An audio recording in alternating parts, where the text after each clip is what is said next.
تو اللہ نے اس میں اہل جنت کے حالات بھی بیان کیے، اہل جہنم کے بھی.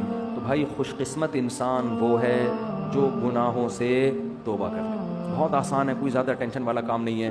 قرآن کہتا ہے ان تجتنبوا کبائر ما تنہون عنہ، اگر تم بڑے بڑے کبیرہ گناہوں سے بچ جاؤ گے، نکفر عنکم سیئاتکم، چھوٹی موٹی خطائیں معاف کر دوں گا. آج بڑا مسئلہ یہ ہے کہ جو دین پر آتا ہے یا تو وہ وہمی ہو جاتا ہے، واش روم میں بیٹھا ہے تو پولیس بھیجنی پڑے گی اس کو نکالنے کے لیے، پاک ہو گیا نکل آ باہر. حقیقت ہے، میرے وہمی نمبر 37 کے نام سے بھی میرے پاس 36 کے نام سے بھی سیو ہے.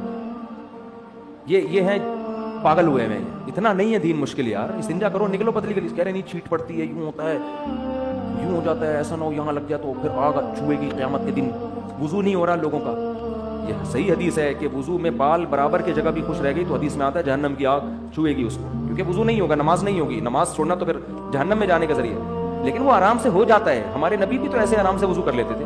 یہ تو نبی نے اس لیے بتایا تاکہ ادھورے وضو نہ کیا کرو کہ آدھا منہ دھویا آدھا چھوڑ دیا، آدھے بازو دھویا آدھا چھوڑ دیا. اس کا مطلب وہمی بنانا تھوڑی ہے. بیٹھا ہے وضو خانے پہ پتہ نہیں گھنٹے گھنٹے ریگمال سے رگڑائی کر رہا ہے پورا نل کے کھول کے اور یوں یوں کر کے، کہ نہیں دیکھ رہا کہ اسراف کا کتنا گناہ ہو رہا ہے. ایک آدمی نے زنا کیا، اللہ بچائے، حرام بچہ پیدا ہو گیا. کسی نے کہا کہ ابے کمبخت جب زنا ہی کرنا تھا تو ایسے طریقے سے کرتا کہ بچہ تو پیدا نہ ہوتا. کہتے ہیں نسل روکنا مکروہ ہے. نسل روکنا اسلام میں کیا ہے؟ ابے تو یہ جو تو کر رہا ہے یہ کیا ہے؟ یہ مکروہ. اتنا سری زنا کر رہا ہے اور بچہ روکنا کیا کہتے ہیں اسلام میں کیا ہے؟ مکروہ، ناپسندیدہ عمل. تو یہی ہو رہا ہے، وہ جو اسراف ہو رہا ہے، گھنٹوں گھنٹوں وضو کا پانی برباد ہو رہا ہے، اس پہ جہنم کا خطرہ نہیں ہے اس کو.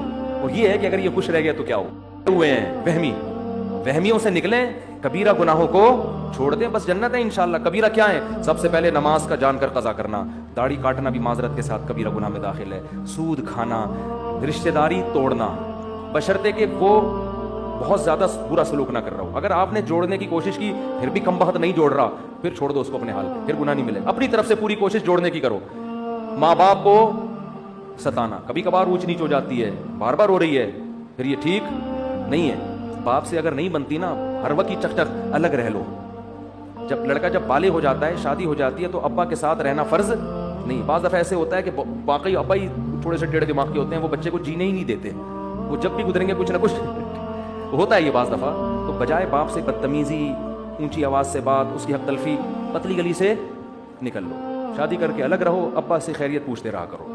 لڑو نہیں، اونچی آواز سے باپ کے سامنے بات مت کرو. کبیرہ گناہ ہے. قتل کرنا کبیرہ گناہ، شراب پینا بولو کبیرہ گناہ. غیبت میں بھی دو قسمیں ہیں. کچھ غیبتیں ہلکی پھلکی ہوتی ہیں، وہ صغیرہ میں داخل ہیں. کچھ غیبتیں بھاری بھرکم ہوتی ہیں. بھاری بھرکم وہ ہے جس سے اگلے کی عزت کا جنازہ نکل جائے. آپ نے کسی کو برائی میں دیکھا، زنا کرتے ہوئے یا کوئی اور، اسلام نے کہا اس پہ پردہ ڈالو، آپ نے لوگوں کو جا کے بتا دیا یہ کام کر، حالانکہ وہ چھپ کے کر رہا تھا. اب وہ توبہ کر لے گا، اللہ معاف کرے گا، لیکن پبلک معاف، زندگی بھر کے لیے اس کی عزت ختم.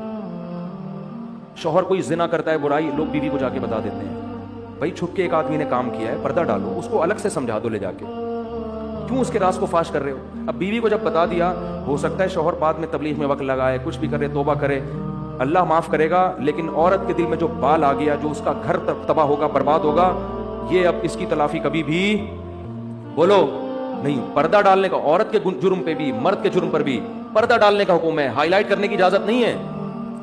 بڑا تلاش کر رہے ہوتے ہیں کہیں سے کوئی عیب ملے تو بتائیں دنیا کو جا کے.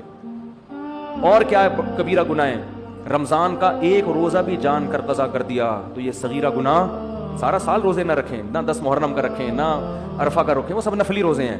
رمضان کا ایک بھی چھوڑنے کی، نہ مزدور کو چھوڑنے کی اجازت، نہ ٹیچر کو، نہ اسٹوڈنٹ کو، نہ اس کو جس کا کل پرچہ ہے، پیپر ہے. یہ کبیرہ گناہ ہے بھائی، یہ تو اللہ کی طرف سے اجازت نہیں ہے، نہیں چھوڑ سکتے آپ.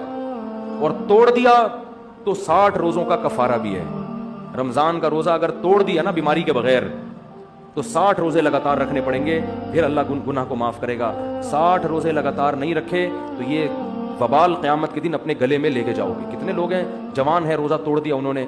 ہاں دیکھو مسئلہ حیا کے خلاف ہے، لیکن بتانا ضروری ہے. روزہ اگر کسی نے کھا کے یا پی کے توڑا ہے، جیسے پیاس بہت سخت لگ رہی تھی، برداشت نہیں ہوا، توڑ دیا، یا بیوی سے جمع کر لیا، تو اس سے کفارہ لازم ہوتا ہے. اگر خدا نہ خواستہ کسی نے ہینڈ پریکٹس کے ذریعے روزہ توڑ دیا ہے تو روزہ ٹوٹے گا، گناہ بھی ہوگا، کبیرہ گناہ، لیکن 60 روزوں کا کفارہ لازم نہیں ہوتا. یہ مسئلہ اگرچہ حیا کے خلاف ہے، لیکن آج کل نوجوانوں میں اس طرح بہت ہونے لگا ہے تو وہ پھر مایوس ہو جاتے ہیں. تو گناہ بھی ہے, روزہ ٹوٹا بھی ہے, لیکن 60 روزوں کا ایسی صورت میں کفارہ نہیں ہوتا. وہ جب ہوتا ہے جب زوجہ سے پراپر ہم بستری کر لی, یا پانی پی لیا, یا کھانا کھا لیا.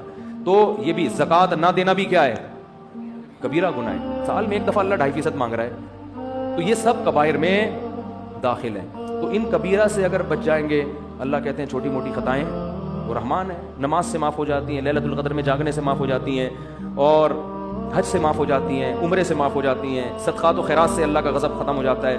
لیکن ان کبیرہ گناہوں سے بچنا بہت ضروری, جن میں سب سے پہلا میں نے بتایا نماز کا قضا. عورت کا پردہ نہ کرنا, کبھی کبھار بے پردگی ہو جائے صغیرہ, مستقل وہ اپنے آپ کو ایکسپوز کرتی رہتی ہے مردوں کے سامنے, مستقل وہ اس کا کام ہی ہے, یہ بے حیائی پھیلا رہی ہے, تو یہ صغیرہ میں نہیں ہے, یہ کس میں ہے, یہ کبیرہ میں داخل ہے.